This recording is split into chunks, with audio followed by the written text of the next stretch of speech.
I'm very happy that you are here because I anticipated that this series would be a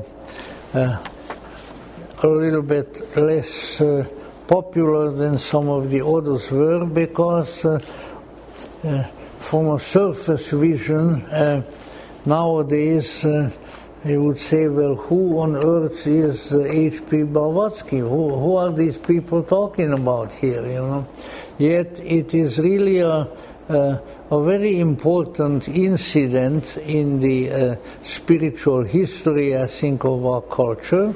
And I decided to do this, and perhaps, depending on how things develop afterwards, if there is enough interest remaining, with the well, how do we call it in German, the Zeitwende, the turn of the times, which we are experiencing, which hopefully are going in the right direction. They so seldom do in this world, you know. Then perhaps in the fall we may resume our old Blavatsky class. I am getting my literature together, and it was very enjoyable for me, and I guess it was enjoyable for some others, because when we had to discontinue it, I heard a great many complaints. So that is some of the matter, and let's see with other announcements. What else do we have here? Really important. So next week, August 18th, on a Thursday, will be one of our special seasonal Marianic celebrations in the evening, 7:30. We are reviving a service that we did for many years and then had sort of was superseded by others, one of the old Sophia services, and that will commemorate the 15th of August, which is a big Marianic, Sophianic holiday, and that is announced in these kind of lovely little flyers that are, as flyers ought to, are flying around, so you may pick it up. Certainly the earlier seasonal celebrations that we had were very, very lovely, and I was very pleased with them, and so were apparently a good many people. Now, if you think that I have sort of changed my appearance, I want to assure you that I have not been on a quick visit to the Ukrainian war and got wounded in my face, but rather that I had a close encounter of a painful kind with the dermatologist, and so we thought that covering up my grave injuries would probably be better than have them in plain sight. So anyway, I'm all right. I just have 2 patches on my face, which hopefully won't stay there very long. I think that's pretty much all by the way of announcements that we have at this point. And with that, I think we can continue our evaluation of the person and the contributions made by H.P. Blavatsky, and I very quickly recapitulate a few keynotes that I have sounded last time and which I may amplify and expand this time. The first of which is really a very important issue, although very seldom mentioned, at least under this name, is the issue of messengership. Now, the way I treated it last time was that in my evaluation, and certainly sustained by many, many years of concerning myself with the figure of Blavatsky. I just found my earliest set of the Secret Doctrine, and I wrote in it as to when I acquired it. It was in 1954. So I've been dealing with these things for a long time. And as such, I think, I have come to some conclusions which may be of use. And one of these is not novel, although perhaps not mentioned by that name all that often, maybe awful too, is the fact that Blavatsky, as well as a number of figures in history, in the past, may be regarded as messengers at particular historical period, messengers of a messenger is somebody who carries a message, right? So what message do the messengers carry? So from time to time, so I feel, there appeared in history people who had brought a message that revivified and revived the esoteric tradition. And these, I think, justly can be called messengers of a transcendental dimension. They were not supernatural beings, but certainly by the time they arrived in our human dimension, we might say that they were human, or as we say in German literary circles, menschliches, allzu menschliches, human and all too human, often, but at the same time they had a mission, and they had a character, a makeup, a psycho-spiritual makeup that qualified them for such messengership. That's probably enough said about that. I think I read last time, and it's very short, so I'll read it again, a statement of one of the very important messengers in just a couple of centuries AD, the Persian prophet Mani, who wrote this statement: wisdom and good deeds have always from time to time been brought to mankind by messengers of God. And then he listed several, the mythic biblical figure of Seth. Seth is in the apocryphal literature is the third son of Adam and Eve. He called him Seth El, because the El is an honorific attachment. He said Seth El, Buddha, Zarathustra, Jesus, and finally in a lesser manner by myself, Mani. This is how Mani spoke.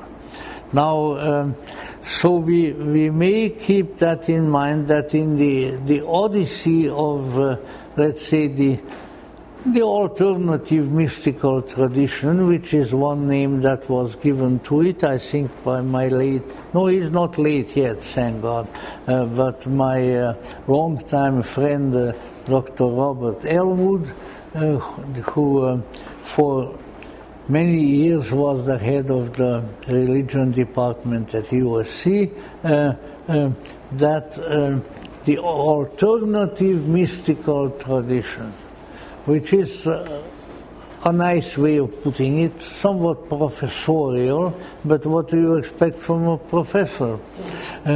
So in any event, that the odyssey of this alternative mystical tradition of Gnosis,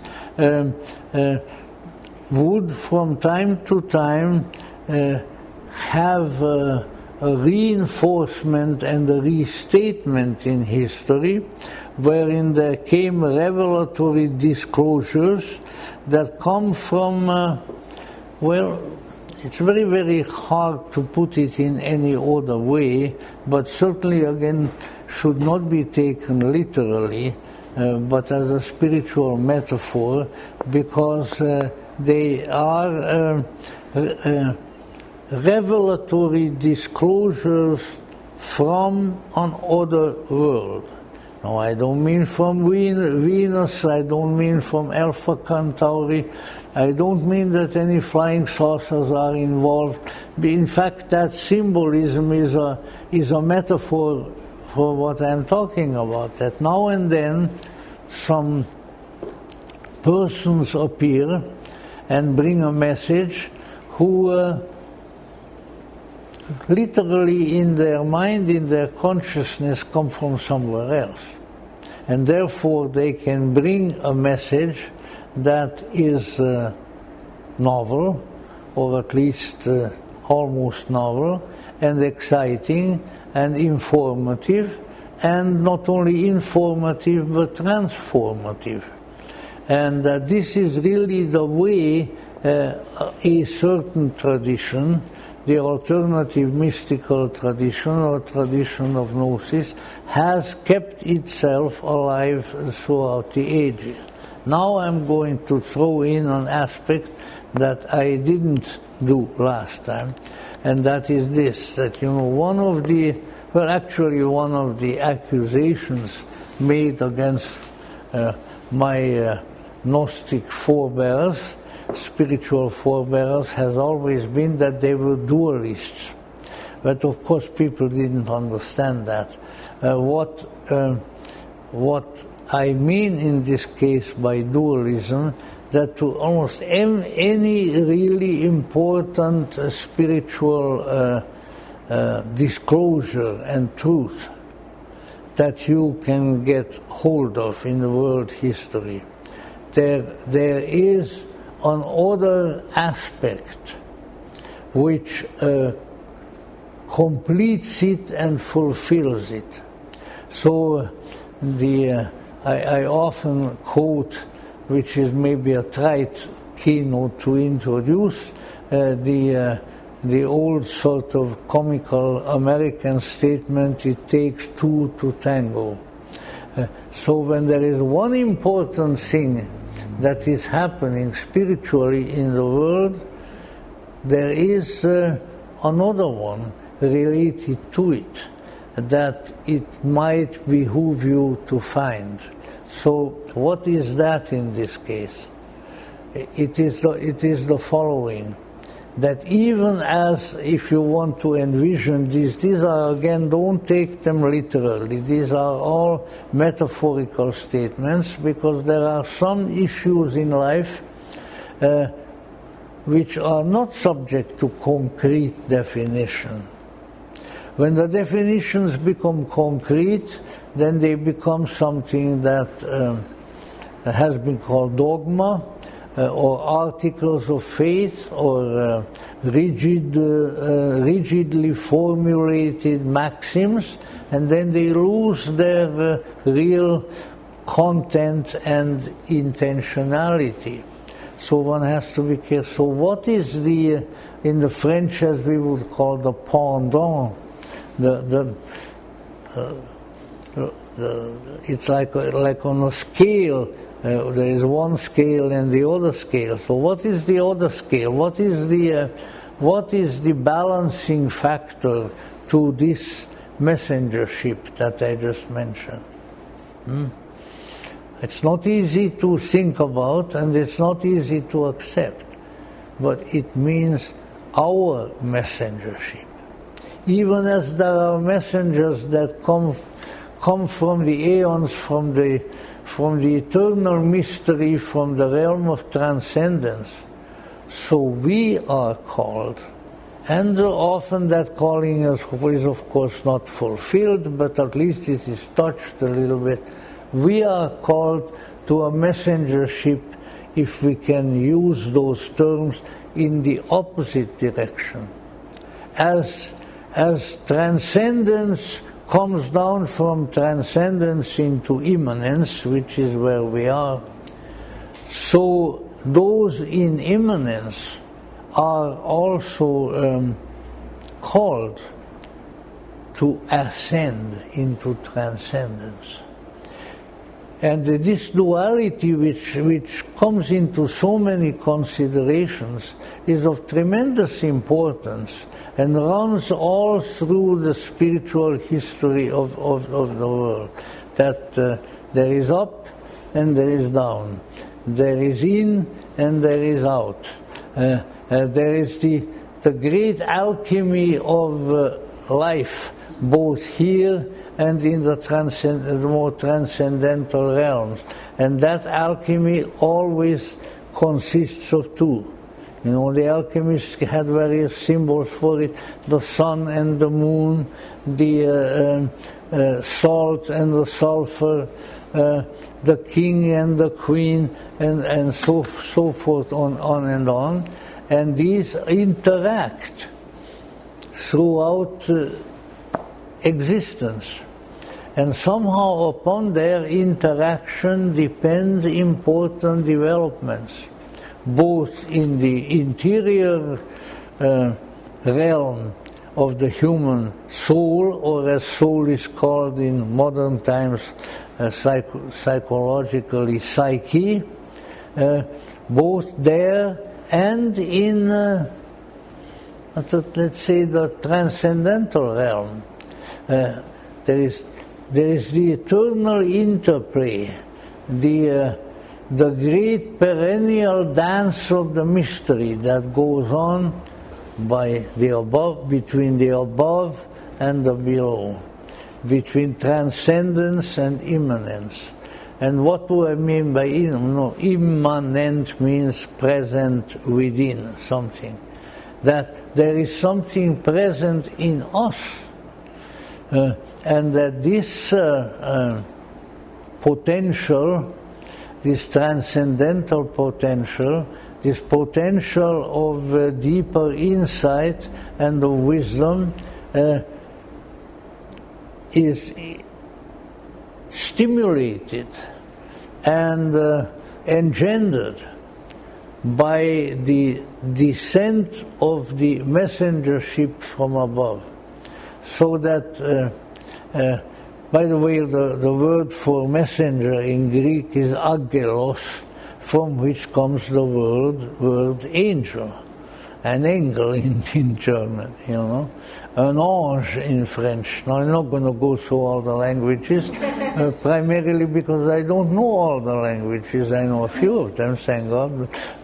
But in any event, there is an interaction between the rising in us, and perhaps in all of creation, and the descent from above. And they dance a strange and prolonged dance. And the result of that dance, so we are told, even though we probably very seldom encounter it, is a completion, a fullness, a totality, a pleroma, as the old Gnostics called it. While now, here on earth, while we are here, even though we may occupy ourselves with various profound things, or so we think that they are profound, our knowing, our gnosis, our ability to touch transcendence is always limited.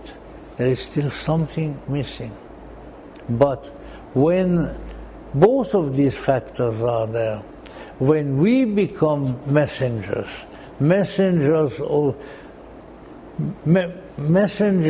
that take the message from the embodied world to the disembodied, and when these two messengerships conjoin, then we have a completion, then we have a wholeness. So this is important to remember, because again, just one by itself will not suffice.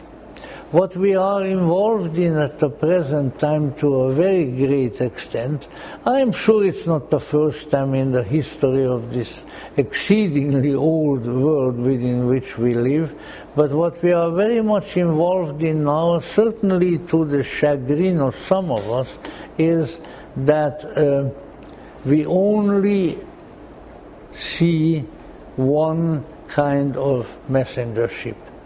We only see a potential, limited potential, but still a powerful one in the human.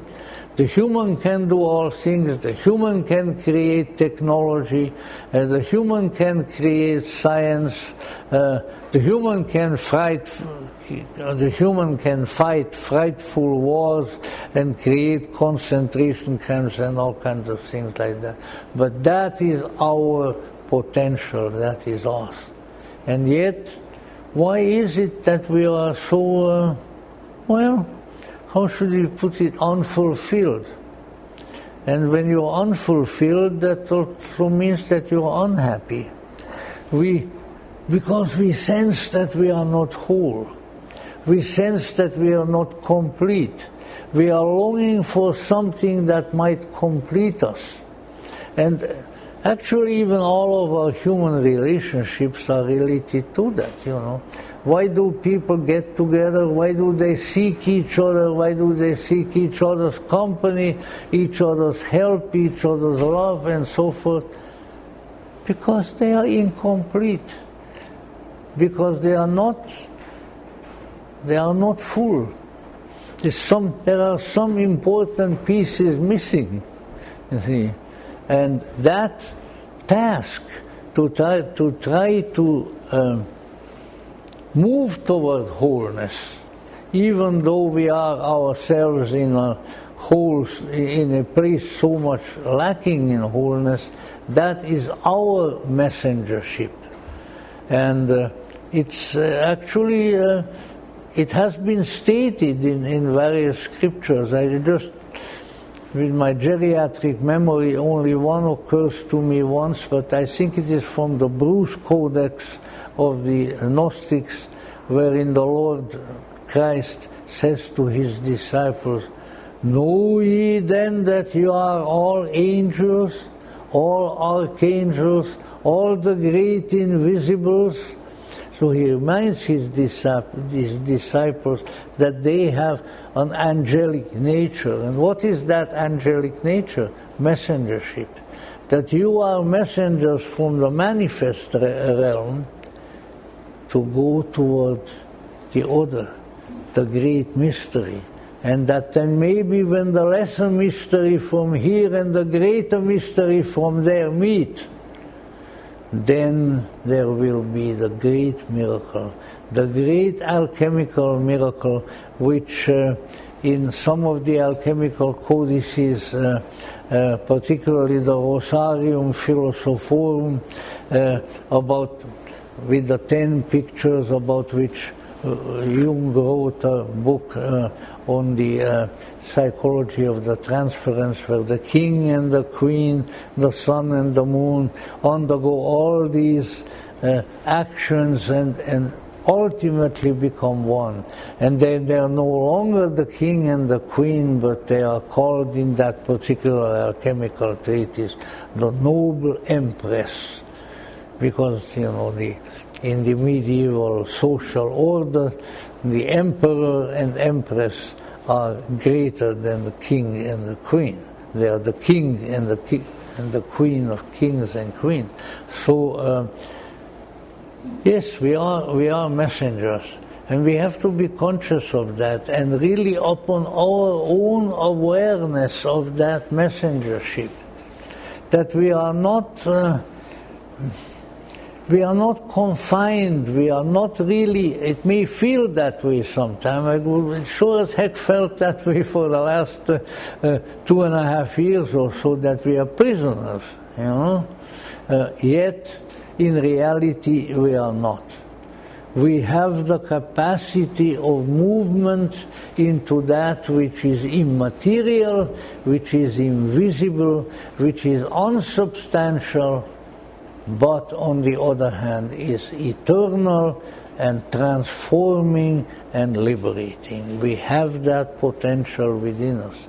And so these two interact with each other. The messengership, figuratively speaking, that comes from above, and the messengership that rises from below.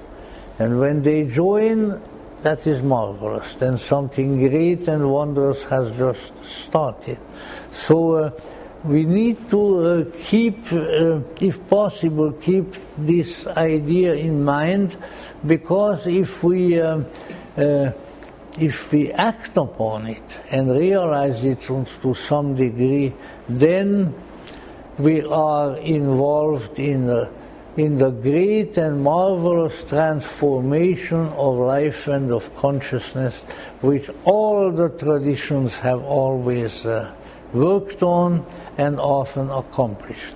And so this, I think, if we are able to contemplate that, once again, I am not stating these things as some kind of a revelation of my own, because these are really the recognitions that one can come to when one is immersed in the esoteric tradition. And once again, without bragging, I can say that I have been thus immersed since my childhood, and consequently I have come to some conclusions. As to whether these conclusions appeal to you, or whether the metaphors speak to you or not, that's another issue. But something of this sort, I can testify to it with every fiber of my being. Something of this sort is going on. And it's a good thing that it is going on. It's a marvelous thing that it is going on. It is a miraculous thing that is going on. And without some recognition of this astonishing process, of this astonishing transcendental alchemy, life is terribly, terribly impoverished. And everything else that we invent, and all of our technology, and all of our politics, and all of our battles, and all of that are a miserable, poor substitute for this. This is the grail. This is the gold under the shrine gold, the gold under the water. This is the treasure, and if we can just come close to it, if we get a little glimpse of it, I assure you that glimpse is worth so much that the worth of it cannot be counted. Now then. But the messengers who come from the mystery are a very important part of this. Because apparently we are so constituted that we either can't do it alone, or it is very, very difficult for us to do it alone. But with the stimulus that comes from the mystery, and that draws us toward the mystery, it becomes that much easier. Now, I am convinced, on the basis again of a very, very long time and a very long life of trying to deal with these things, that Blavatsky definitely belonged into the category of the mysteries, whom, as the Gnostics call it, who come from outside. Outside of what? The flying saucer folk, and I'm not putting you down. It's a metaphor. It is a symbol. That is what Carl Jung has said, and other wise people have said, that as repeating probably the words of the great Prince of Poets and Poet of Princes, Goethe, all things transitory, but as symbols are meant. So that is the symbol. Even that is a symbol. But at the same time, we are being helped. We are being awakened. We are being given assistance from sources that we cannot even name, that we cannot, and probably should not attempt to describe. And that is very, very important. You know, one of the great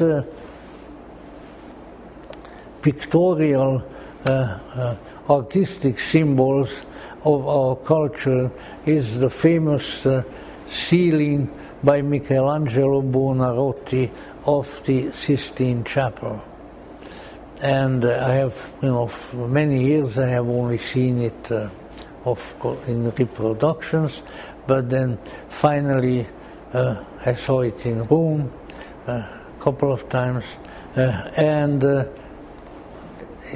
was always struck by that, by the two fingers coming together, the finger of Adam, the man, and the finger of God. When the two touch, then there is wholeness, then there is enlightenment, then there is a marvel. But that touching, that's the big problem, that's the big task. Because we touch all kinds of things and we are touched. He who touches is touched, you know, in the world all the time, but we are touched by other things. We are not touched by the transcendental.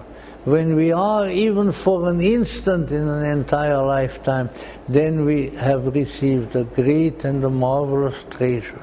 So that is why we have to keep this issue of messengership. And undoubtedly, let's say, those who become the messengers to us are many. And some of them, we will never know their name. We will not know anything about them. My late friend and probably minor mentor, Dr. Lawrence Bendit, from a second-generation theosophist and a disciple of a lot of the great theosophical teachers, in himself a Jungian analyst, told me this little story of his own once, that he was, I think he grew up at least part of his early life in France, spoke very good French. And so he said he was walking down the street of an otherwise not terribly pleasant place. I think it was Marseille. You know, sailor town. And that he became aware of something. He said, there's something or somebody is following me. And out of a side street onto the street where he was walking came a man. And the man came fairly close to him and cast an incredible glance at him. He said, two eyes, the power of which he has never equaled. And then the man kept after him for a few steps and then walked off in another street. So I said, well, he said, well, you know, somebody would say this is something that can happen, so what? But he said it was whoever that was, whatever appearance that was, he said it was the greatest concentration of spiritual power in one human that he has ever encountered. He said it was incredible, and where not a word was exchanged, not a hand was shaken, he said it was an impression of a magnitude that carried through his life. By the time I met him, he was over 80 years old. Now, messengership, you see, messengership. And again, there is no concrete, logical way of accounting for these things. But what accounts for them is their nature, you know, and that is of extremely great importance.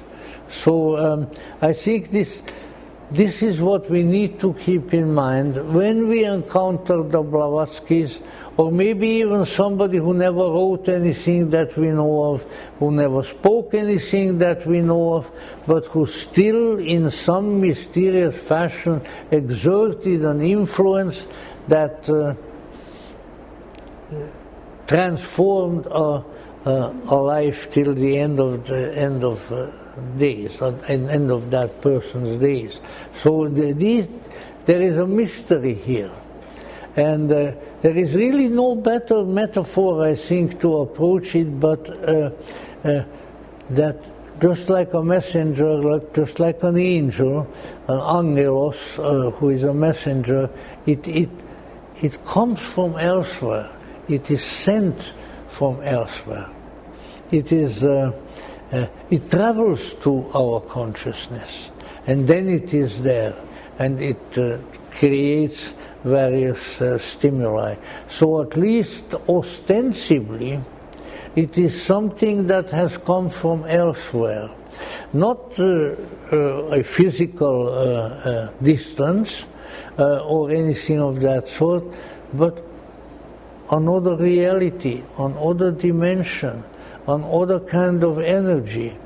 And that is how the messengers work. Very often, although perhaps not always, then such messengership at some point begins to concentrate itself and function, at least for a period of time, in and through a human being. And why is that? Because we relate to humans. We may, become disenchanted with company and with life, and we may say that the more I see people, the more I like dogs, which is not a mistaken notion in certain cases, but at the same time we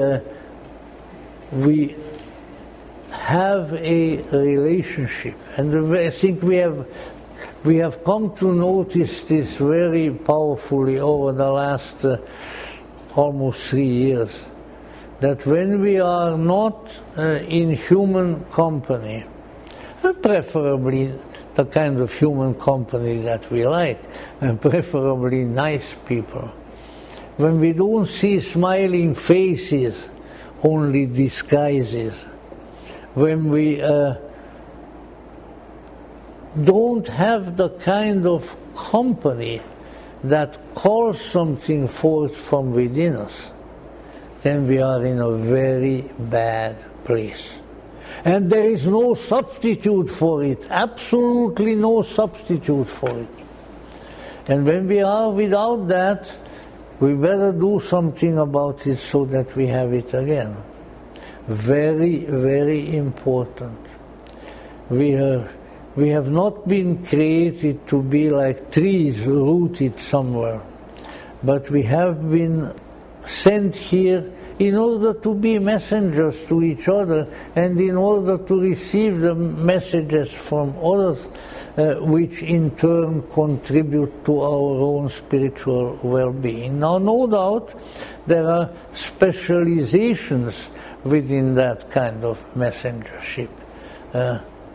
I would say, and there are those here who knew him, that the late Mr. Manly Palmer Hall, whose anniversary of whose death, what does it say on the flyer? It's some incredible period of time by now. In any event, we will commemorate on the around the date was the 29th of August, and I will speak at the Philosophical Research Society at that time. We have some flyers about that. I think that to countless people, including myself, and to some of you who are here, the Manly Hall was such a messenger. Now, he was a very different messenger from H.P. Blavatsky, although he had tremendous respect for her. But someone who in various ways brings out coaxes out into conscious manifestation something deep, something important, something really meaningful out of people. And that is such people are about, but in a minor way, and not with such impact and import. We are all called to be messengers to each other, and the varieties of that are many. Now then, I think I have done enough messengering last time and this time, and I can sort of go in from that. But let us say there is no doubt about it that a strange Russian woman born in 1831 in Yekaterinoslav on the borders of the Ukraine and Russia was of that sort, and that therefore we can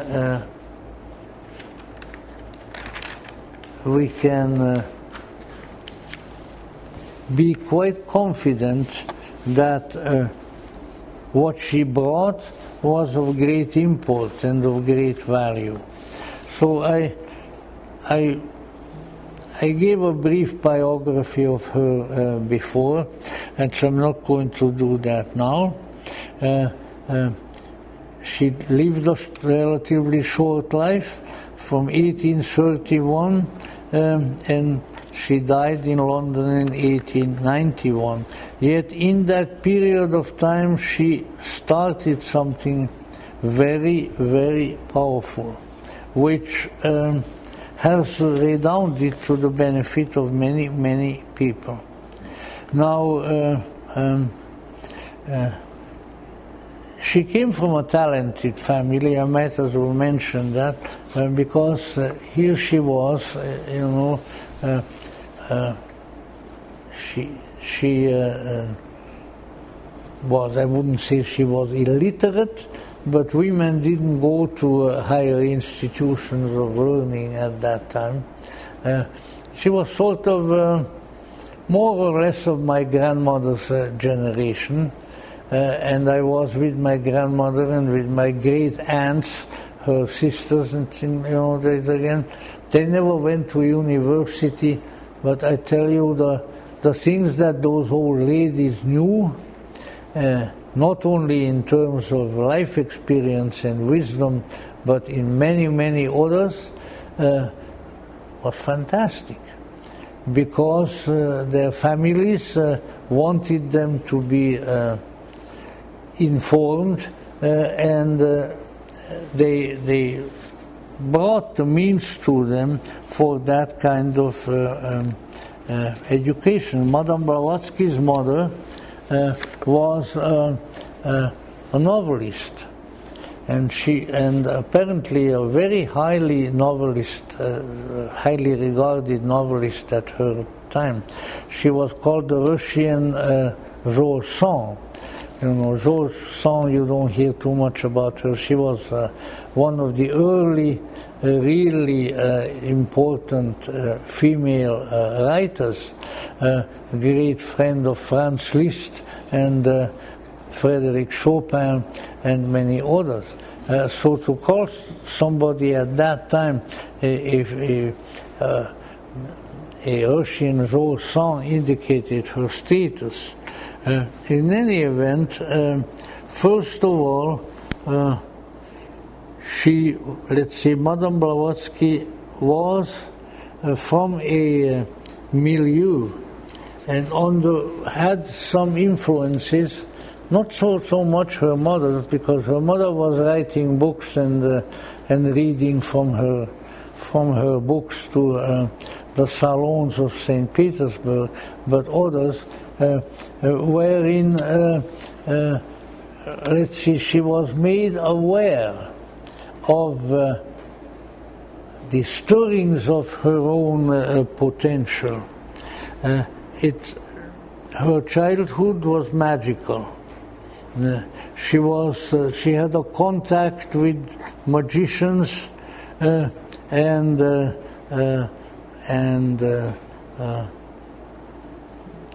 shamans of various kinds, holy men, and the Kalmyk Buddhist lamas of Siberia, and all of these stimulated the potential within her.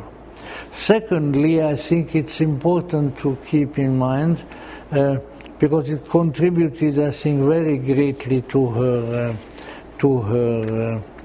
career, that she was a rebel. She was a rebel against conventionality, against the rigidities of society as she found it, against religion as she experienced it, against conventionality and hypocrisy of all sorts. Her birth in very high society of ancient Russia had much to do with this. You know, people who have no knowledge of these matters, either personally or in various other ways, may think that the high aristocracy of the various countries, 19th century, earlier and later in the century, that these were very staid, very conventional people. No such thing in the case of Madame Blavatsky, and even in many others.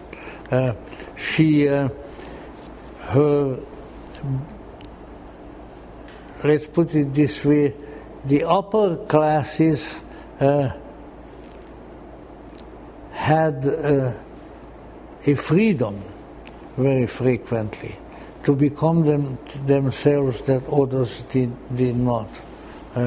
Modern scholars who wrote about Blavatsky, such as Marion Mead, Bruce Campbell and others, modern scholar biographers are agreed that around 1858, 1860,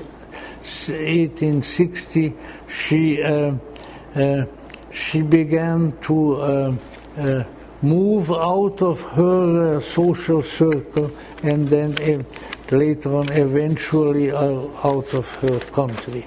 Now, I think the biographical data, after all, are very available, and there is no need for me really to recycle them at this particular point.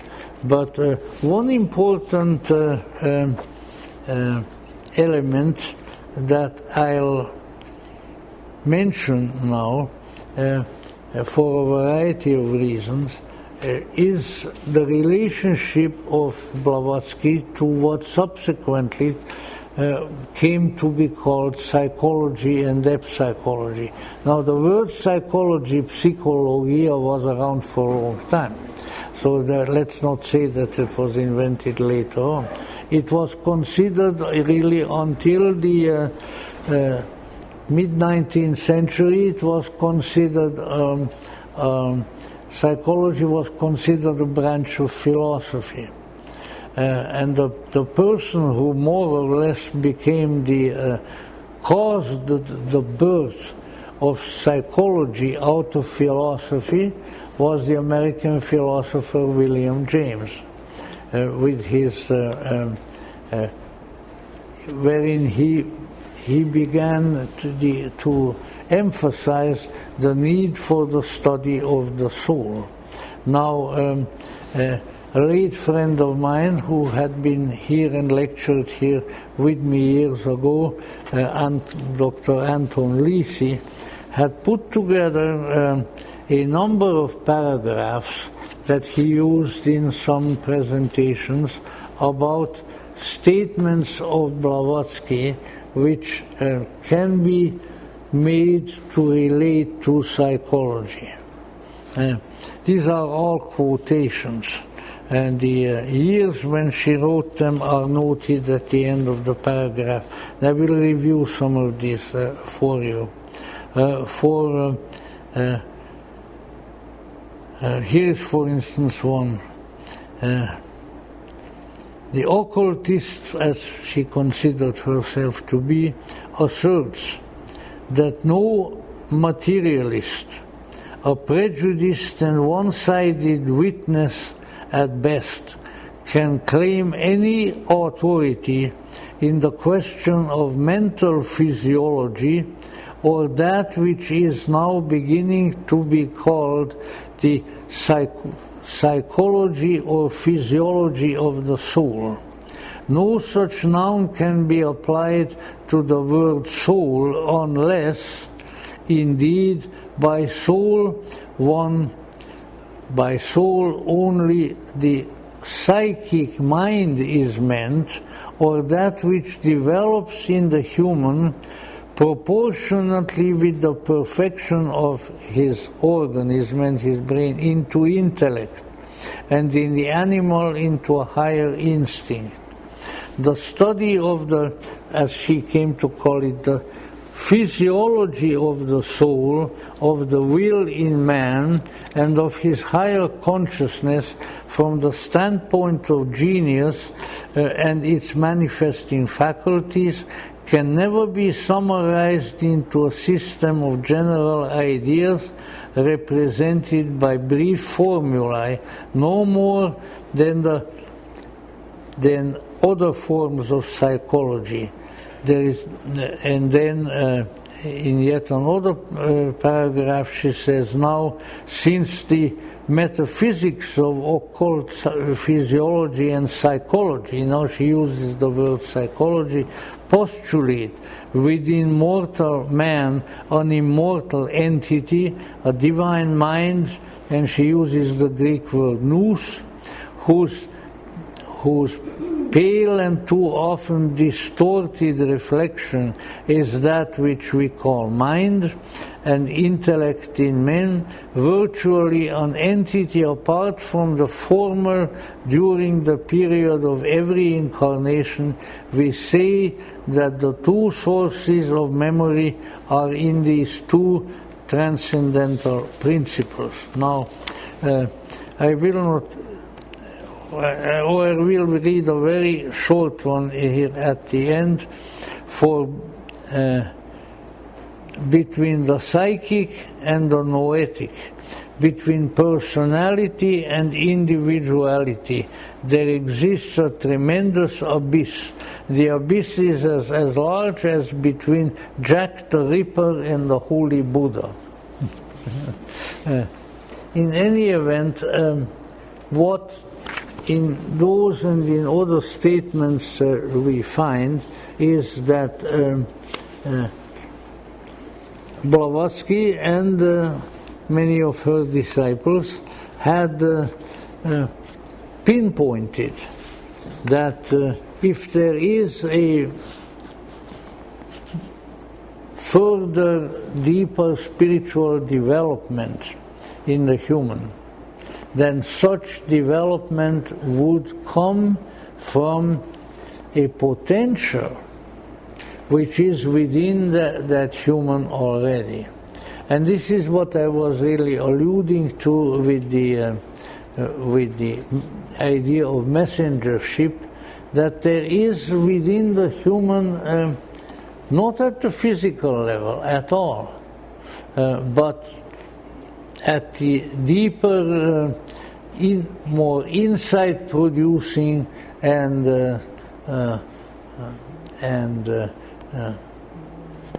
not only insight-producing, but meaning-conveying faculties within the human. There is a source of insight and transformation and transformative energy, which, when utilized, is productive of great and important things and great and important insights. What this reminds me of is a statement of C.G. Jung, who, when referring to our old friends, the Gnostics, said that they were the only people that he knew who recognized that the psyche is the great source of inspiration and information and transformation. I'm adding some of these words to it. In other words, that the human psyche is a source of wisdom. It is a source of deeper transformative insight. Now, when we consider that, it is interesting to see how this recognition was already present in Blavatsky, and in her own time, how she managed to put it forth. And she indicated that if people were to acquire wisdom, if they were to change into something greater and wiser and holier than they are, then they would have to get hold of the well springs of that wisdom within themselves. And the reason for that being that deeply within the human there dwells something more than human, something transhuman. And that is the important center, the important seed, the important kernel of further insight and transformation. And therefore, that something has to happen. I'm reiterating things, I'm afraid. Something has to happen to the human in order to move into a greater area of insight, into a greater area of wisdom, into a greater area of happiness.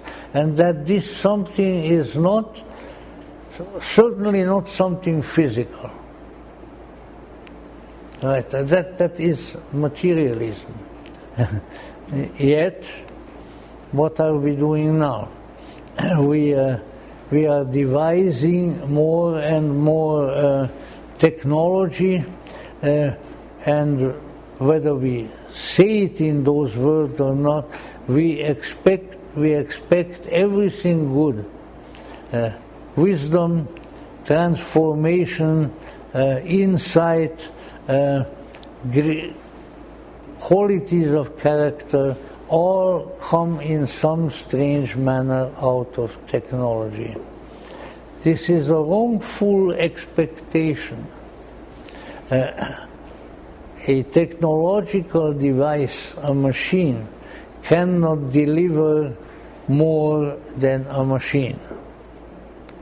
And therefore, the seeking for the great valuable treasures and gifts of life in material things, whether they are money or whether they are technology, is a wrong-headed approach and will always remain such. All right, move beyond that.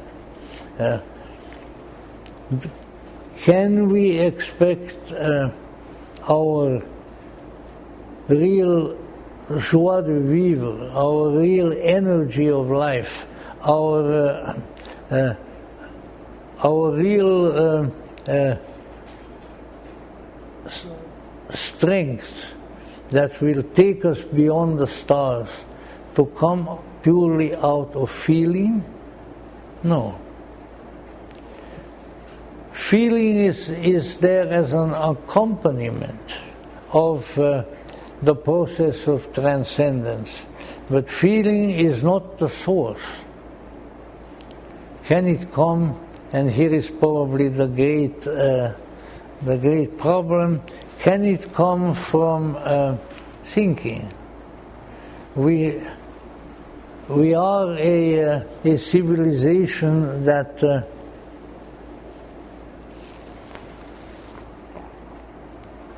let's say, that concentrated a great deal of thinking. Some philologists even think that the generic term for human, which is man, is derived from the Sanskrit manas, which is the thinking principle, and that the human is the thinker, that is the principal characteristic of the human. Yet thinking can be overvalued too, and it needs to be remembered the nice little funny statement that Professor Ernest Wood, a great theosophist and a great teacher who spoke here many times and whom I knew reasonably well, used to say, we always have to remember that thinking leads only to more thinking. In other words, there have to be some means whereby we can get beyond thinking. And when these means are not explored or not available, then obviously we are fixated. We have gotten stuck at a certain level of human consciousness. And this is where, as Blavatsky very well knew, and she referred to it many times, this is where the sages of antiquity, the Greeks, others were very well informed when they said that after you have come to the particular importance position of thinking, there has to be more. And in modern psychology, the next step is often recognized as intuition, but even there are, let us say, faculties beyond that. And this is what the Greeks referred to as the nous, which is the transcendental mind, and that nous is the bridge into transcendence. Jung referred to it, at least to some extent, as the transcendental function. And when that is vivified in the human being, then we have access, let's say, to the greater, to the transcendental realm of real wisdom and real insight. Now, I have alluded to this earlier, but this time maybe I can make myself a little more clear that Blavatsky, just like all the hierophants of old in the ancient, in the mysteries of Greece and other in Egypt, Rome, and so forth, Blavatsky knew that there has to be a transcendental function within this particular process, that it should not be allowed to be fixated at a mental level, and she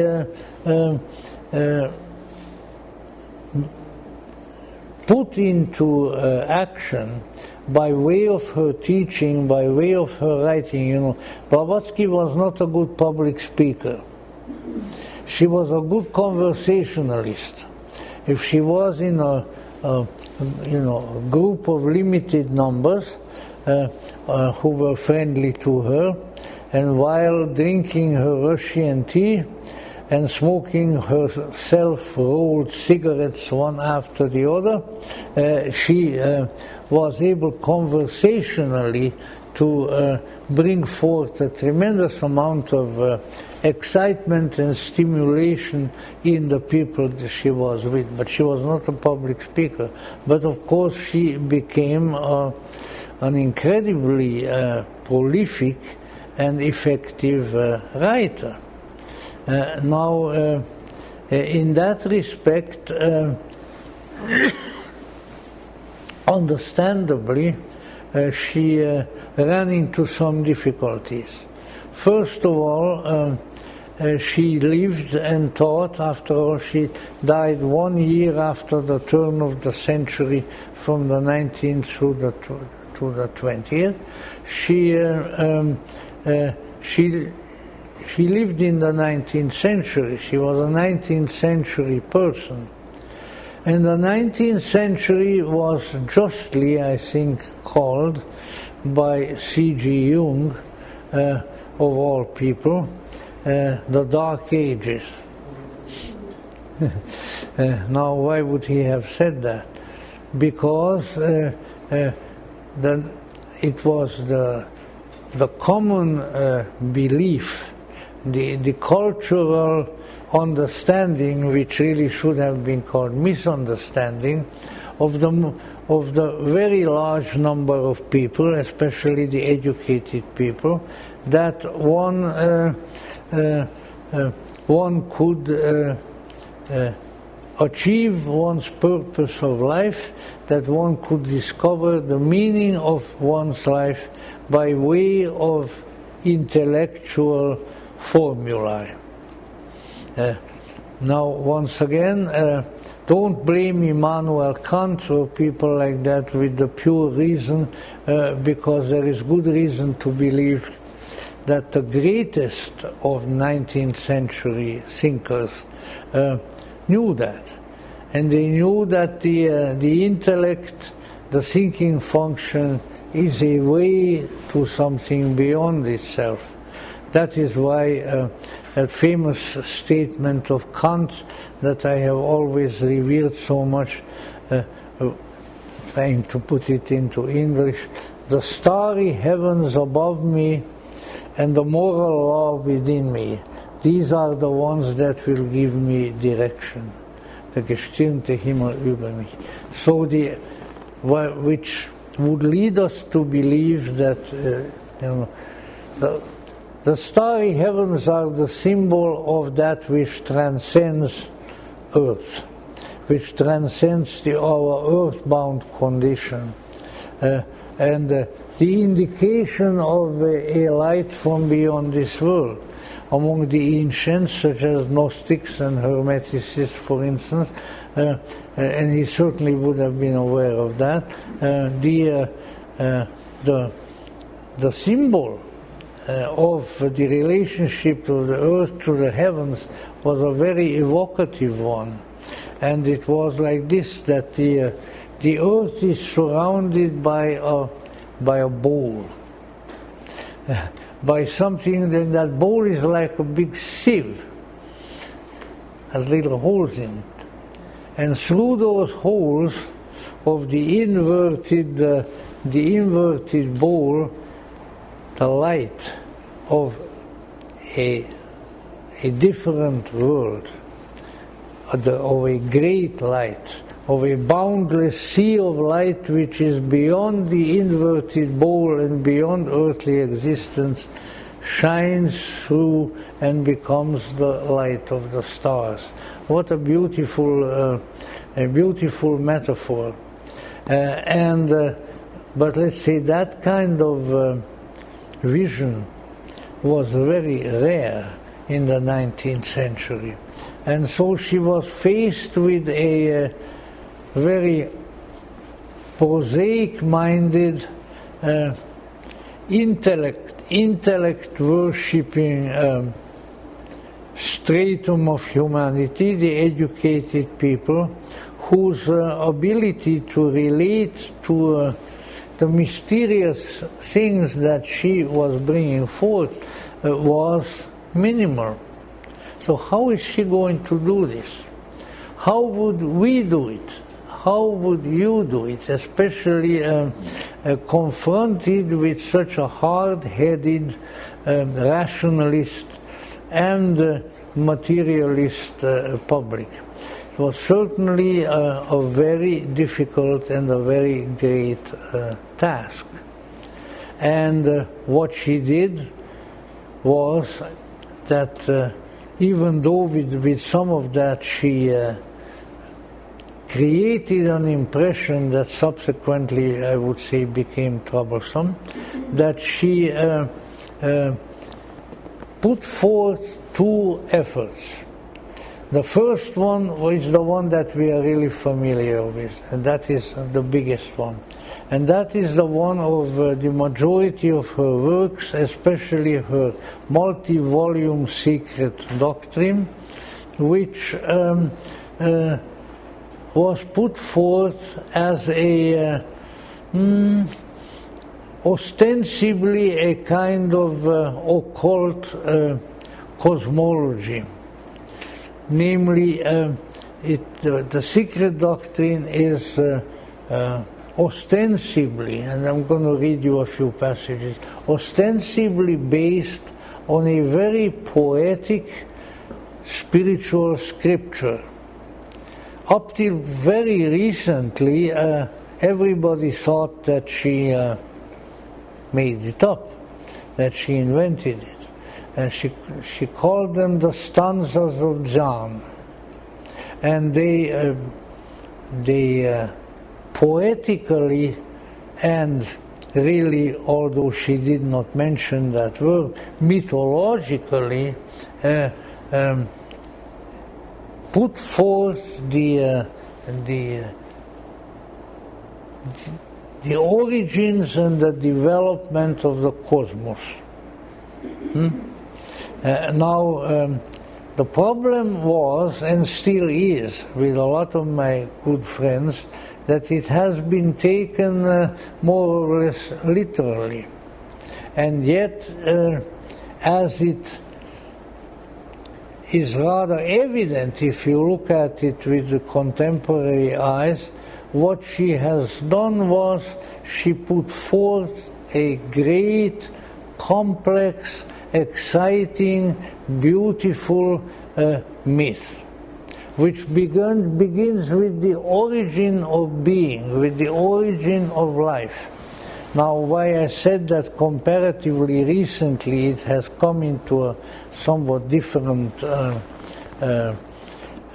view is because no one less than His Holiness the 14th Dalai Lama, Tenzin Gyatso, said at a certain point, oh yes, that, you know, this is material that we are familiar with. She was drawing on sources that we are familiar with, and it has a very old and frequently not mentioned tradition within the traditions of Tibetan Vajrayana Buddhism. He acknowledged that that's what it was.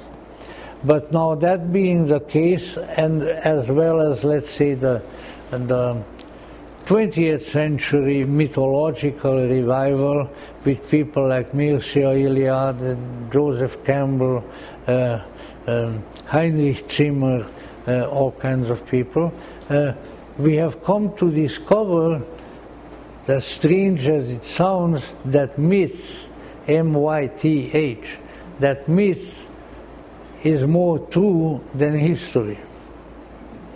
That even though a myth is a story, you know, as somebody told, radio interviewer told Joseph Campbell, and I keep repeating this because it strikes me funny, but it probably strikes you boring by now, and that is that this guy asked Campbell, I think before, Mr. Campbell, why are you so interested in myth? Everybody knows that a myth is a lie. And Joseph Campbell said, well, what can I do with a guy like that? You know? But the issue is that there always have been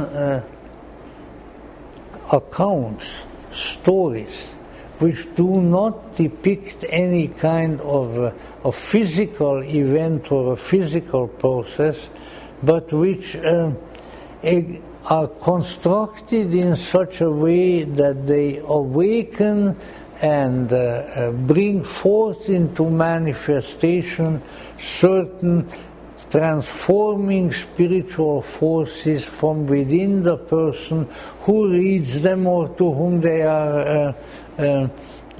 are recited or things of that sort. If we take a look at that poetic scripture upon which she thought when she was writing the book, that she would put down this particular scripture, which probably has old Tibetan and Mongolian origins, and then she would comment on it. Well, the only thing, if you ever tried to read the Secret Doctrine, you will find that after a while, in a few chapters, the commentary becomes extremely different from the work being commented on. It has very little relationship already. It goes on and on and on, one story on top of the other, which makes actually quite stimulating reading. But if you are looking for information, and then look somewhere else, this is not written. I had that feeling very, very early when in what did I say, 52, or when I first got this Secret Doctrine. I said, this is not what people think it is. And of course that made me feel very good about myself, because I thought otherwise than those people, That this is the way to build theosophical and occult self-esteem, You find something in that text that nobody else finds. And, well, that puts you in a kind of a good category, But from beginning to end, but certainly the keynote is set in the beginning, in the poem, which has this poetic work, the stanzas of Dham, that sets the keynote for the rest. But even all the chapters thereafter, they are exciting stories, and they are not stories with a moral, but they are a myth with a meaning, on and on and on. And so some people recognize that. Not many of my earlier theosophical friends, but for instance, one person who in his own way recognized it for a very long time, and I have quotations from his books, but who wants more quotations?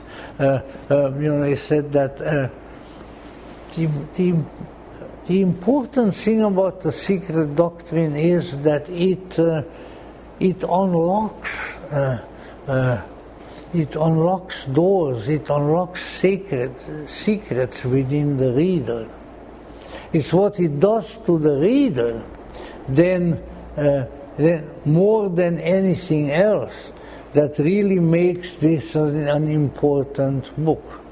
It leads the reader on mental pathways, which end up in intuition, which end up often in vision, and so that it becomes an insight-producing instrument. If I were not so humble, as you know that I am, and all that, and so in my humility, so restrained with my comments, I would say that the Secret Doctrine is one great big package of psychedelics. Okay? Now don't misunderstand that. What, after all, psychedelic, something that does something to the psyche. Okay?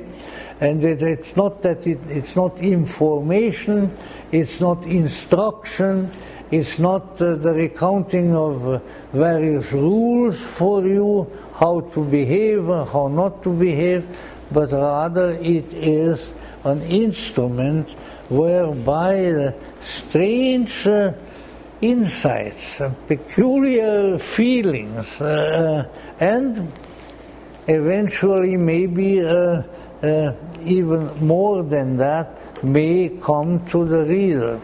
So it is a psychological device which is capable of causing very interesting transformations, insights, movements of the mind into strange avenues that otherwise you would not have.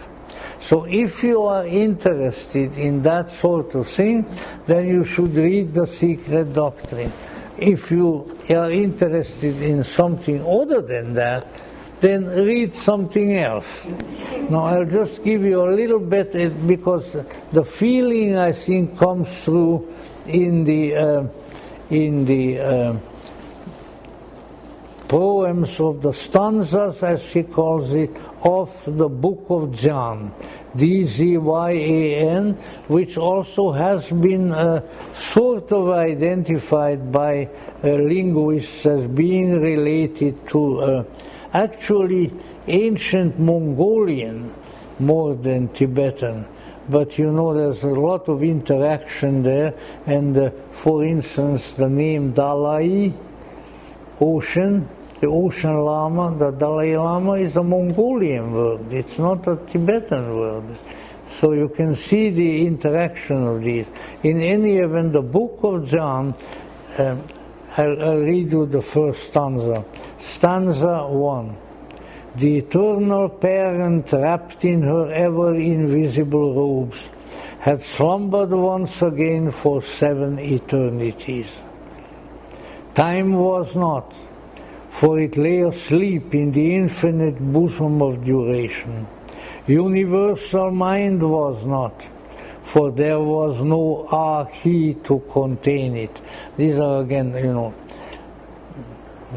Mongolian and Tibetan words. The 7 ways to bliss were not. The great causes of misery were not.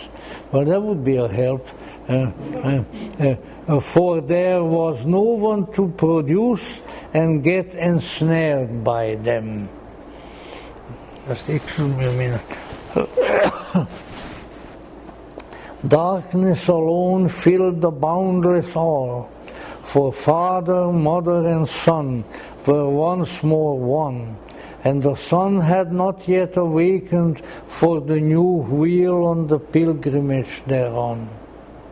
The 7 sublime lords and the 7 truths had ceased to be, and the universe, the son of necessity, was immersed in Paranishpana to be outbreathed by that which is, and yet is not. Naught was. Nothing was. The causes of existence had been done away with. The visible that was and the invisible that is rested in eternal non-being, the one being. Where was the germ? And where was now darkness? Question. Where is the spirit of the flame that burns in thy lamp, O Lanu?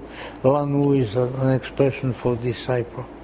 The germ is that, and that is light, the white, brilliant son of the dark, hidden Father. Light is cold flame, and flame is fire, and fire produces heat, which yields water, the water of life in the Great Mother. Father, Mother, spin a web. This was sort of always my favorite when I read it. Father, Mother, spin a web, whose upper end is fastened to spirit, the light of the one darkness, and the lower one to the shadowy end, matter. And thus web is this web is the universe, spun out of 2 substances made in one, and then is the Sanskrit word which is Svabhavat. Incidentally, in all this time there have been obviously books written and so forth that that explain these various foreign words which are it expands when the breath of fire is upon it. It contracts when the breath of the mother touches it. Then the sons dissociate and scatter to return into their mother's bosom at the end of the great day and re-become one with her. When it is cooling, it becomes radiant. Its sons expand, that is S-O-N. Its sons expand and contract through their own selves and hearts. They embrace infinitude.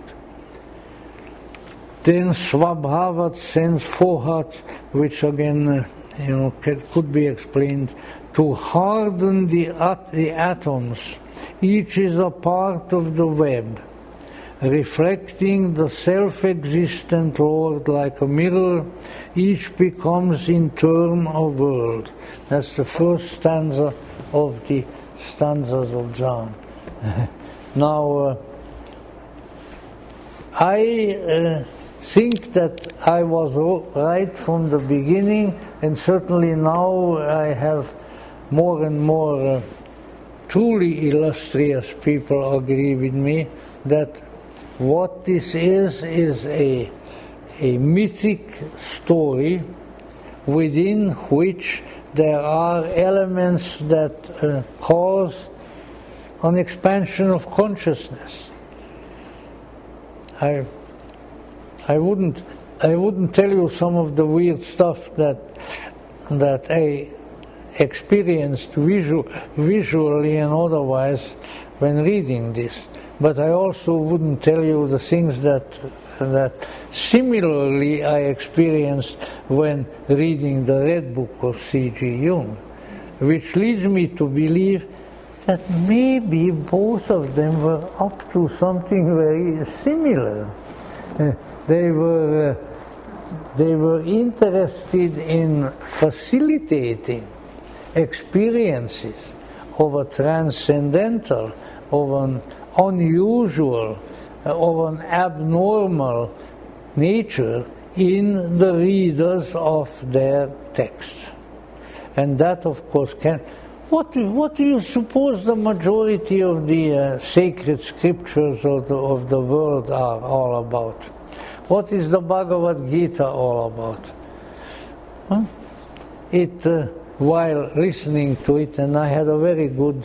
I have not learned Sanskrit, but I was around people who knew it, and one of my friends and colleagues, the late Dr. Judith Teiber, God rest her soul, was a great Sanskrit scholar, used to chant for us portions of the Bhagavad Gita in Sanskrit as it needs to be chanted. And I knew a little bit of what it was about, like the vision of Arjuna and so forth. But let's say just hearing the sounds in itself can cause real changes, real transformations in one's mind. These things are designed to be facilitators of ecstasy. But to tell that and to promote it, let's say, in that fashion in the late 1800s would have been a death knell for Blavatsky and her work. She would said that she's crazy and that she's promoting craziness among people. Now we can see these things, and one of these days we'll have one of the great experts on all of this, Michael Gomes of New York, out here to tell us more about it. But let's say I am of the view that not only the poetic stanzas upon which the other material initially was intended as a commentary but really turned out very different, but that the entire book is a consciousness stimulator, and that is really its principal purpose. Now, of course, people reading add various other things, they interpret it this way or that way, but when you come to consider that subsequently, and I'll go into that next time. Let's say Blavatsky herself was aware of that, and then very soon after the publication of the Secret Doctrine, she said that the Secret Doctrine was really that's not the term that she used, but an exoteric book, a book for the, so to say, for the general public. You know, I would like to see the general public that can read that, but a lot of people have over all these years. But that it was not really an esoteric book. So then, what was it?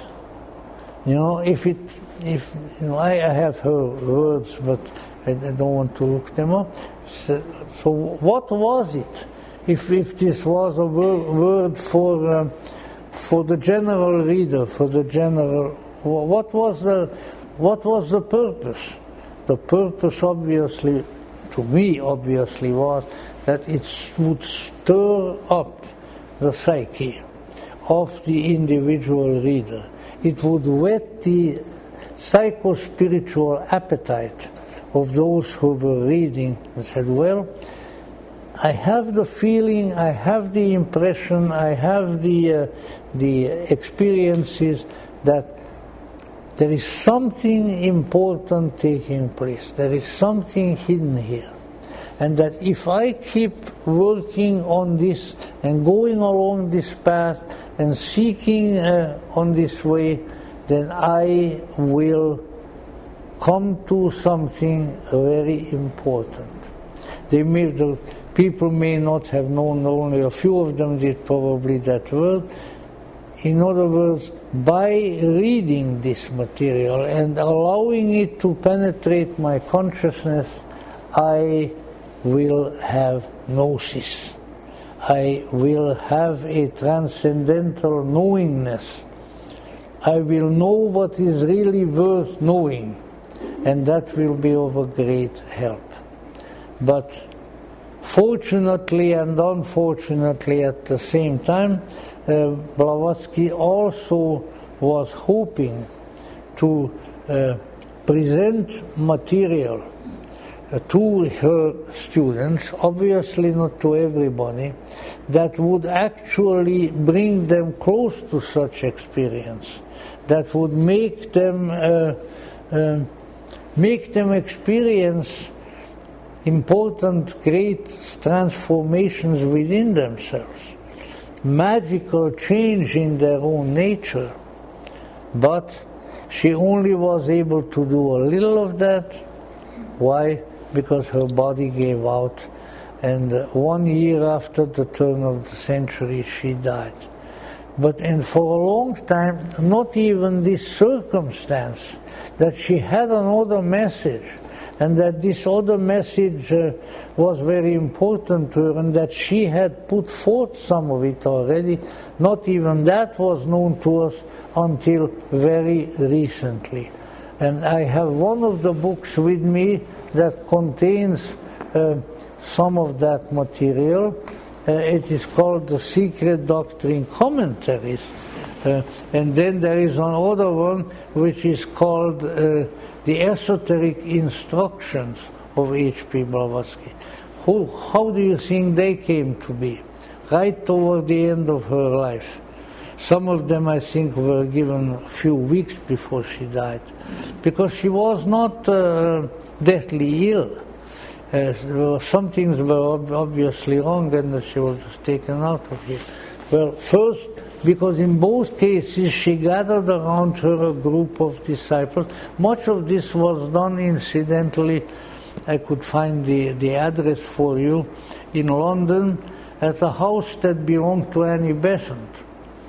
And when Madame Blavatsky came back in the course of her peregrinations from India, then Annie Besant invited her to live at her house. And that's where she gathered disciples in these more intimate settings. In fact, so many of her students started showing up that they didn't fit into the house. So they had to build a little auditorium on Annie Besant's property for the coming of the students. And her first class that she conducted was ostensibly on the Secret Doctrine. And there were people there who knew stenography and so forth, so the transactions, let us say, were all written down. And look at the big volume that it comprises. These are the Secret Doctrine commentaries, unpublished 1889 instructions. A little bit laborious, but not as laborious as the Secret Doctrine itself. And then she eventually became disaffected with this class. Then she started another class. And that is the one that has been written down, or much of it, out of her notes and the notes that were taken in the other and smaller book, which I promise you I will have and I show you before these lectures are over, which are the esoteric instructions, and which really are, well, I would say they are much more direct and much more to the point, and in where she really states very, very clearly that the important thing is not the Secret Doctrine, not any kind of a doctrine, not teaching, but the important thing is spiritual experience. I mean, that such spiritual experience is possible because everybody has within himself or herself a transcendental soul, a divine self, as she often called it, and that this can be gotten hold of, and then in her speeches, in her discourses, discussions with the students and discourses to the students, she indicates to them as to how this greater presence that is within us works and how it can be stimulated into activity. But fortunately, in both cases, as I say, she passed from this world before she could complete that. But there is already a great deal of material present. It is also interesting to know, that much I can mention now, even before I have the book in my hands, that the first lesson in the esoteric instructions, the one that is more concise, the first lesson is about Simon Magus and the Gnostics. And she indicates that the magic of these ancient people was the magic of individual transformation and insight, not conjuring up spooks in an inappropriate setting. So she really indicated that the ancient magic was the magic of transformation, and that all the other elements that she had gotten into, that she had written, are the material surrounding the kernel, and that this is the important thing. But at the same time, we need to avail ourselves of literature, of classes, of discourses, whatever, which will stimulate this interior movement of the greater self to come forward. Without stimulation, it's not going to happen. And so that is really the equivalent of what among the ancients and in the mysteries would have been the theoria. So the secret doctrine, let us say to a great extent, is like the theoria of the mysteries, of the Eleusinian mysteries or Orphic mysteries and so forth. How? Well, let's say the Eleusinian mysteries were based on the story of Demeter and Persephone and all of that.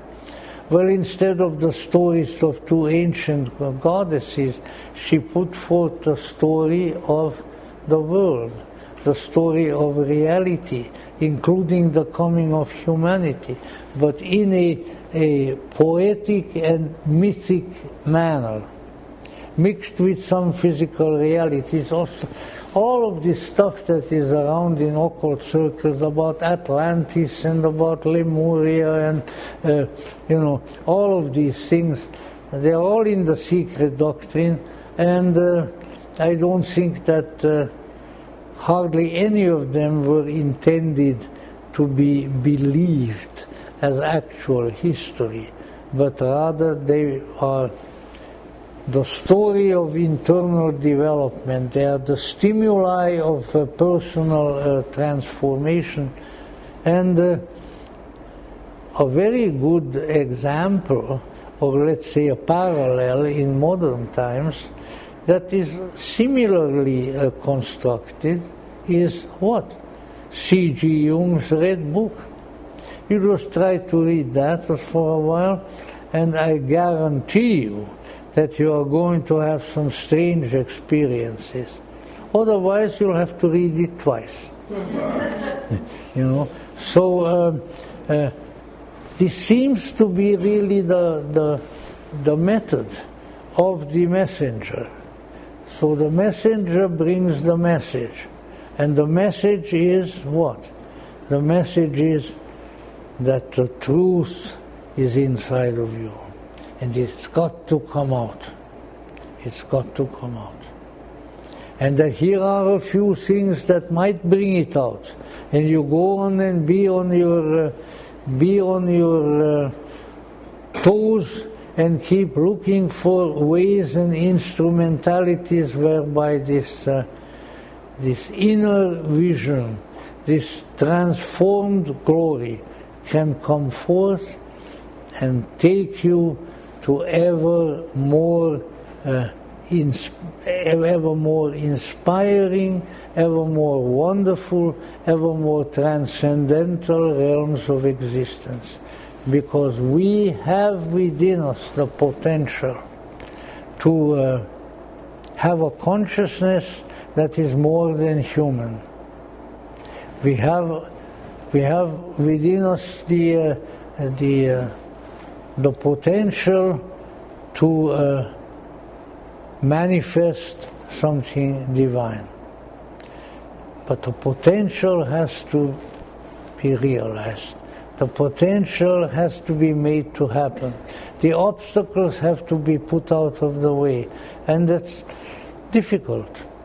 And when the obstacles are put out of the way, when I will mention to you the parallels, because she does in the other book, in the Esoteric Instructions, that the parallels with high magic and so forth is that we have to get rid of the obstacles.